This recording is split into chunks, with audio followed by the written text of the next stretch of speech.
யப்பா யப்பா ஐயப்பா யப்பா யப்பா. போதும், சும்மா சொன்ன.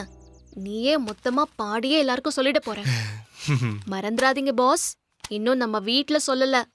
சொல்லிடுவோம். தேர்தல் நடக்குது. வியாபார சங்க தலைவரை அப்பா தேர்ந்தெடுக்க போறாரு. அண்ணன் தான் தலைவரா வரும். பாப்போம்.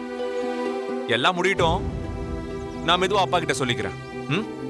ஏ விஷயம் இருக்கட்டும், அண்ணனுக்கு பதவி வந்தா நல்லது நடக்கும்னு நினைக்கிறியா? அப்பா இருக்காரு, அண்ணன் கூடவே நான் இருக்கேன். ஏன் நடக்காது? யாரா இருந்தாலும் மனசு நல்லா இருக்கணும், அப்பதான் நல்லது செய்ய முடியும்.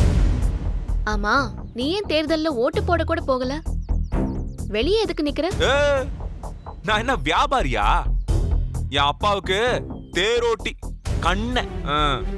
அடியாளு, இப்படியே இருக்க போற அதானே? ஏய், இப்பதானே உனக்கு வேலை கிடைச்சதுன்னு சந்தோஷப்பட்டோம். அதுக்குள்ள இதெல்லாம் தேவையா? எனக்கு தேவை என் அப்பா நல்லா இருக்கிறது மட்டும்தான். சரி சரி, நீ முதல்ல வீட்டுக்கு கிளம்பு. நைட்டு வந்து மத்த விஷயம் எல்லாம் பேசுறேன். கிளம்பு கிளம்பு கிளம்பு கிளம்பு. கிளம்பட்டா? கிளம்புமா. சரி, நான் கிளம்புறேன். பாய் பாய்.